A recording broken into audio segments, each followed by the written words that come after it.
Alhamdulillahi wa kafa wa ala ibadillahi alladhina istafa. Hadirin dan para santri sekalian, ada penyakit dalam diri manusia.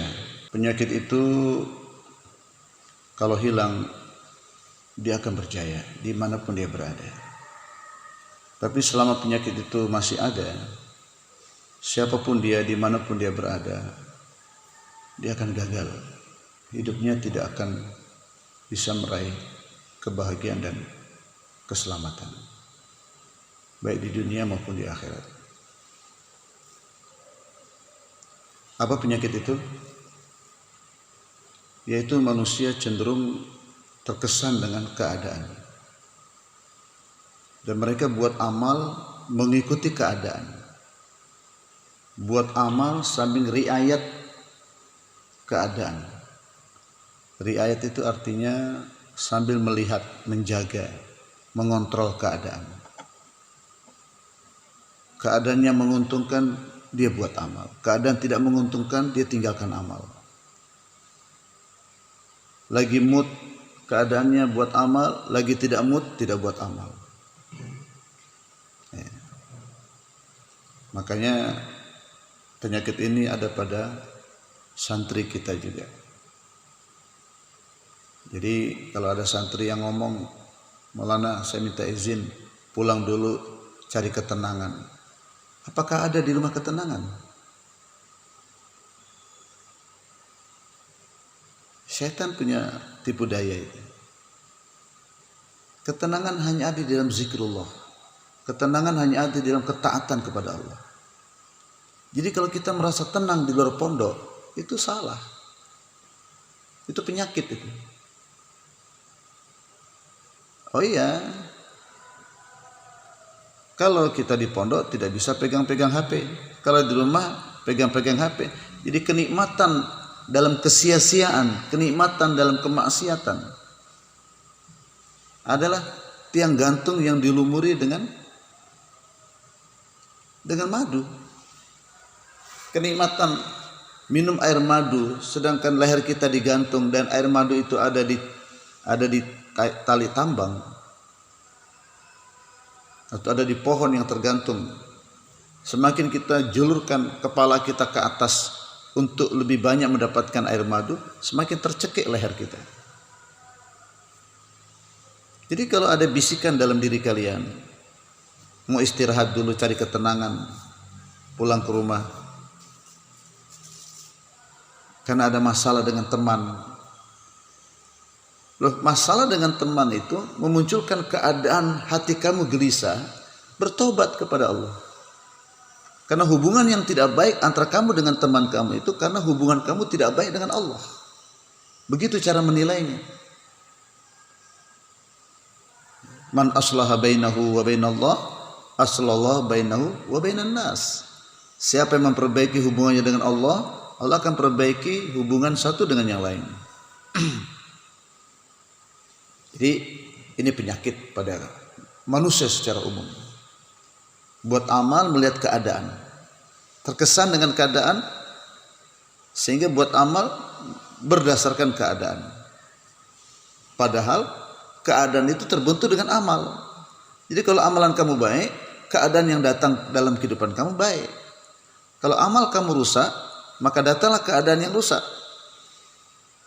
Sebagaimana ruh tidak terbentuk dari jism, ruh datang dari Allah Ta'ala. Jism ini terbentuk dari alam ini, sedangkan ruh langsung dari Allah. Demikianlah berapa banyak bentuk-bentuk materi dan kebendaan seperti perdagangan, pertanian, kantor, toko, pabrik.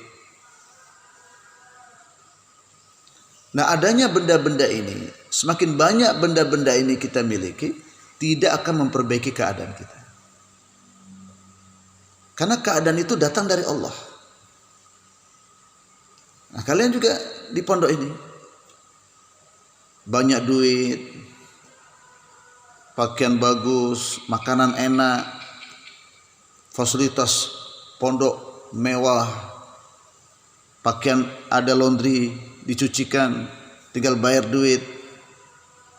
makanan 3 kali sekali, pagi makan telur, siang makan ikan, malam makan daging misalnya, maka fasilitas yang baik ini tidak menjamin kebahagiaan kalian di pondok, tidak menjamin ketenangan hidup kalian di pondok.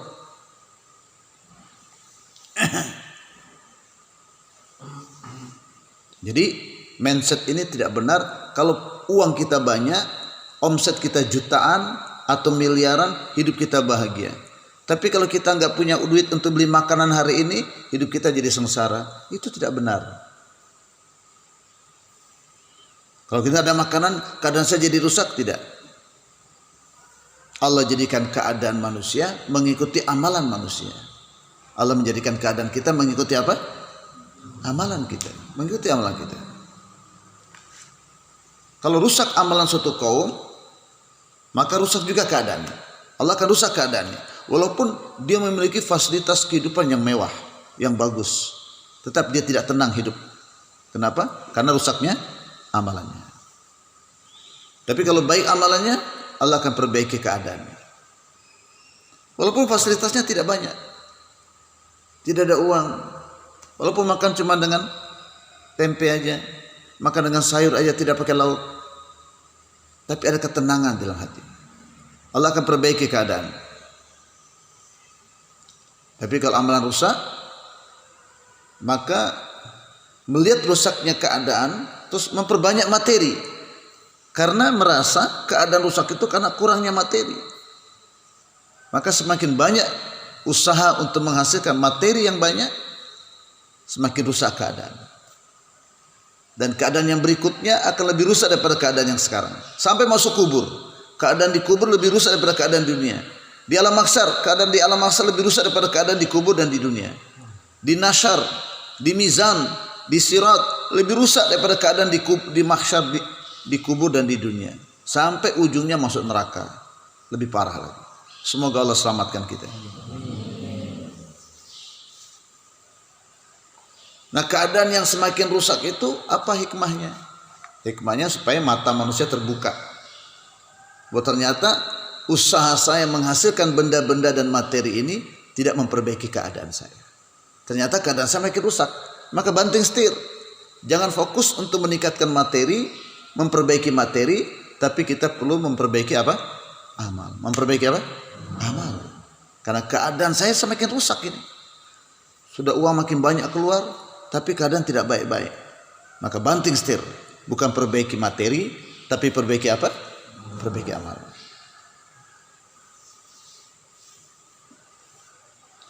Itu hadirin dan para santri sekalian.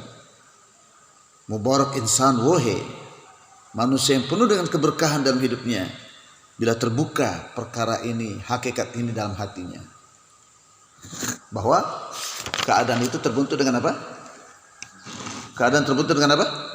Dengan amal. Bukan dengan materi. Nah, kalau keadaan itu mengikuti amal, maka hendaknya keinginan kita, cita-cita kita adalah untuk meningkatkan amal, memperbaiki amal. Fokus di situ. Materi ada atau tidak ada, sedikit atau banyak, bagus tidak bagus, tidak mempengaruhi keadaan. Apa yang memperbaiki keadaan? Amal. Maka kita tingkatkan amalan kita, sungguh-sungguh buat amal. Perbaiki amalan kita. Maka Allah akan perbaiki keadaan kita.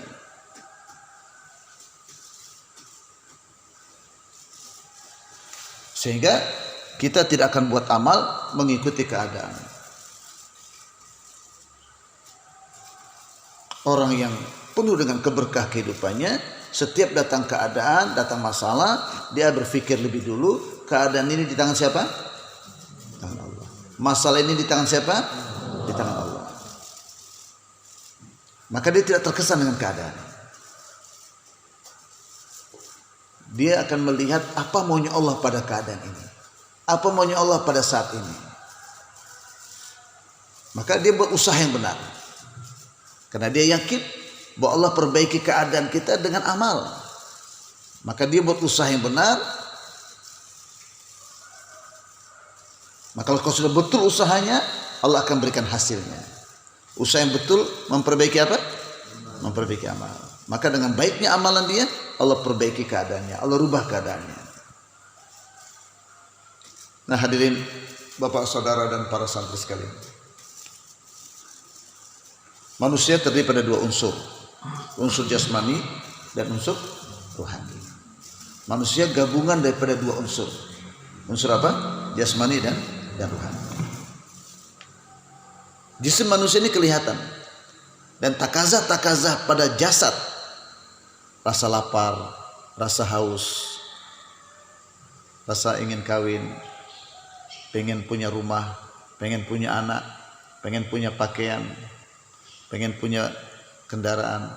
Takazah jasad ini terasa sekali. Kalau kalian lapar terasa nggak? Kalau kalian haus terasa nggak? Kalau kalian panas terasa nggak? Jadi jasad itu kelihatan dan takazah jasad ini pun atau jisim ini pun kelihatan. Sebaliknya ruh tidak kelihatan. Sehingga takazah ruh tidak kelihatan. Takazah ruh itu namanya iman. Takazah jasad itu namanya nafsu. Takazah jasad apa namanya? Nafsu. Takazah ruh apa namanya? Iman. Nah takazah iman ini, iman ada 70 golongan, 70 cabang. Ada yang bilang 73, 70 golongan, 70 cabang. Itu tidak terasa itu. Ada permintaan dari iman kita. Iman minta kita buat ini, iman minta kita buat ini. Ada kotoran di depan mata kita. Ada kertas di depan mata kita di masjid. Ada potongan rambut depan mata kita di masjid. Takazah iman itu singkirkan rambut itu. Ambil itu kertas itu. Nah, tapi kalau iman lemah, bukannya membersihkan masjid dari kotoran, masjid pun dikotori, dilempar kertas, sobek-sobek, buang sana, buang sini di majelis. Ini menandakan orang tidak beriman. Nah memang tuntutan iman ini tidak kelihatan, tidak terasa.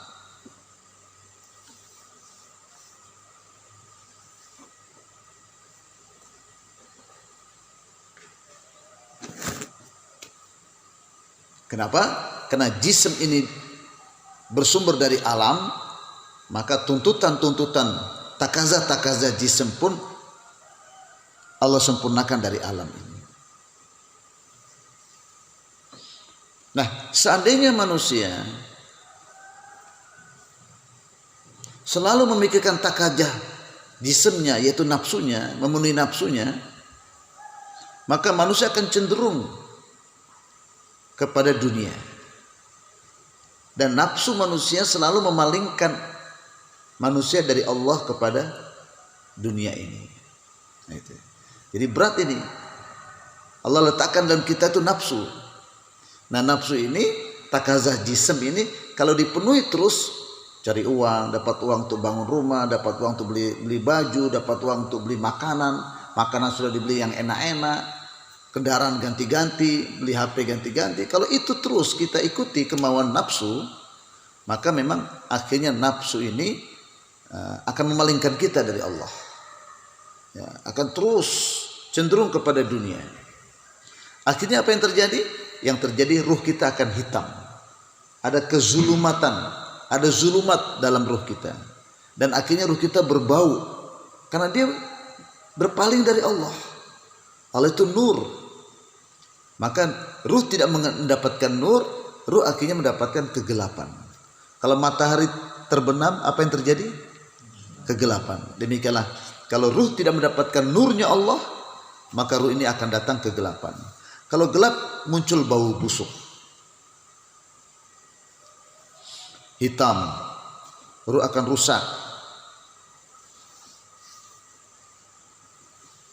Sebagaimana air mani itu adalah berbau dan air mani itu adalah zulumat, maka sebagaimana ruh kalau dikeluarkan dari jasad, maka akan datang atau keluar dari jasad itu bau-bau busuk.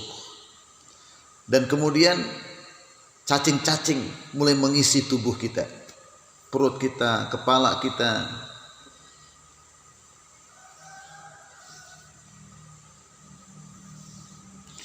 Nah, apabila ruh tidak mendapatkan nurnya Allah, kenapa tidak mendapatkan ruhnya Allah, nurnya Allah? Karena takazah iman enggak dipenuhi.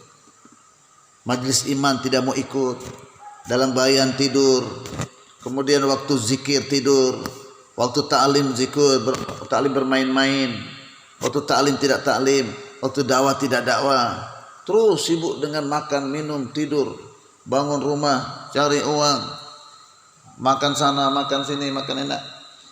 Nah, akhirnya ruh tidak mendapatkan nur.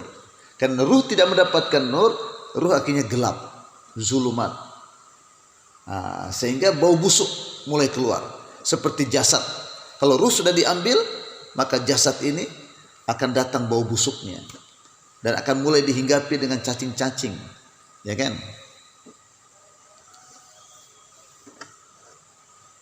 Nah, demikianlah kalau ruh sudah mati, ruh gelap, maka ruh mati. Ruh sebetulnya ada, tapi dia mati. Nah, kalau mati ruh, tidak ada nur. Nah, gelap dia. Maka bau busuk jasad. Bau busuk jasad itu mengena ruh. Contohnya, air laut nih. Air laut kan asin kan? Air laut asin. Tapi ikan asin enggak? Tidak, karena ikan ada ruhnya. Kalau ikan sudah tidak ada ruhnya, dia terlempar dari laut.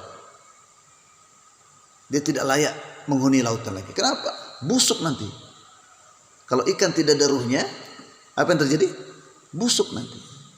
Bau busuk keluar. Demikianlah kalau dalam jasad kita ini ruh kita sudah mati, ruh ada tapi mati. Ikan ada tapi dia sudah mati.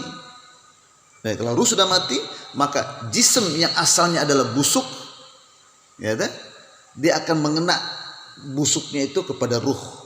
Maka ruh pun berbau busuk. Nah, ruh pun jadi hitam.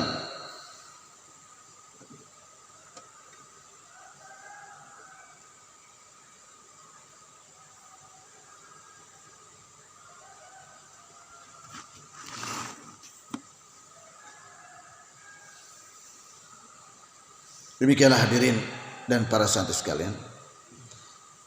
Sebenarnya kekuatan manusia itu ada pada ruh. Coba jawab. Kalau ruh sudah tidak ada, mata bisa melihat, tangan bisa menembakkan, kaki bisa berjalan, mulut bisa berbicara, bisa bangun tidur.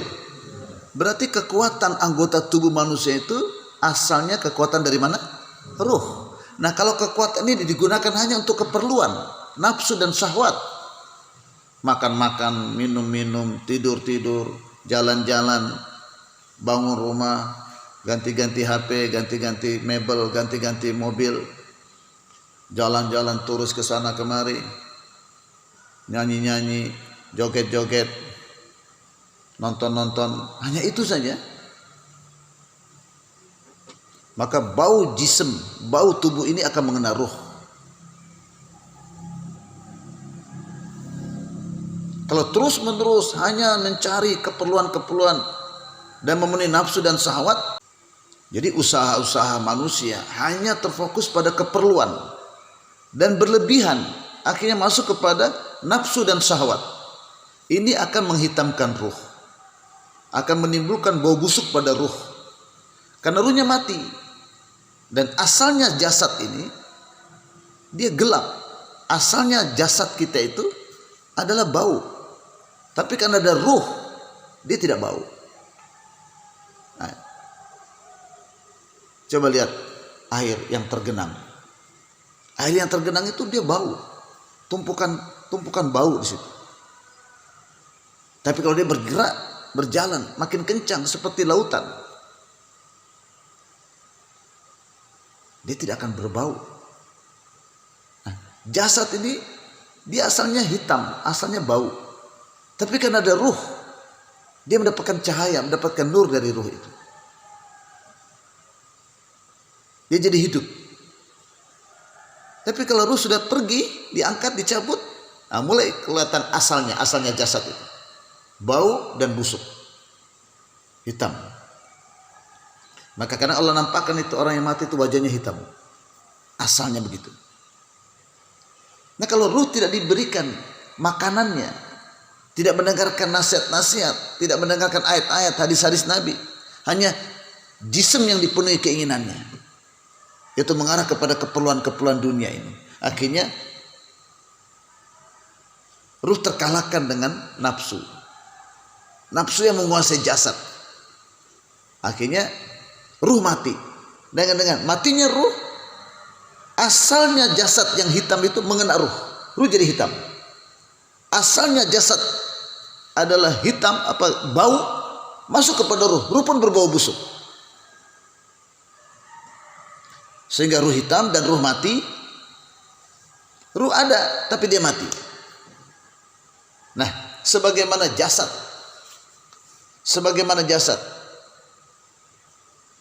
Kalau sudah ditinggalkan ruh, mulai muncul musibah dalam diri dia. Bau busuk keluar, cacing-cacing mengenai tubuhnya. Demikianlah ruh kalau sudah mati, maka datanglah ahwal, keadaan pada ruh ini, keadaan yang tidak baik. Kehinaan, kefakiran. Walaupun dia kaya, tapi tetap fakir. Walaupun dia tinggal di rumah yang mewah, besar, tapi terasa sempit bagi dia. Kenapa? Karena ruhnya sudah diputuskan oleh Allah. Datang keadaan kehinaan, kesengsaraan, kesempitan. Walaupun miliaran dia punya, tapi dia tidak bisa beli apa-apa. Tapi hajat dan kebutuhannya tidak pernah terpenuhi dengan baik. Inilah rahasia daripada kehidupan ini yang diberikan oleh Allah Subhanahu wa taala kepada para anbiya alaihi salatu wassalam, dan nabi sudah tidak ada lagi. Umat inilah yang diwariskan kitab suci ini untuk disampaikan kepada semua manusia. Dan kita pesantren ahlu madaris, kita memiliki nilai tambah untuk kita pelajari betul-betul isi kandungan Quran ini lewat hadis-hadis Nabi yang disampaikan oleh para ulama-ulama, untuk kita jaga baik-baik.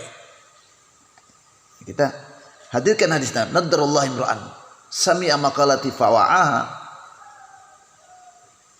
kama sami'aha fa'addaha kama sami'aha rubba muballigh aw amin sami.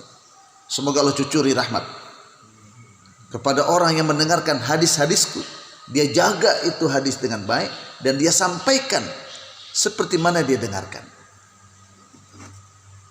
Inilah hadirin dan para santri sekalian, rahasia kehidupan ini, rahasia kebahagiaan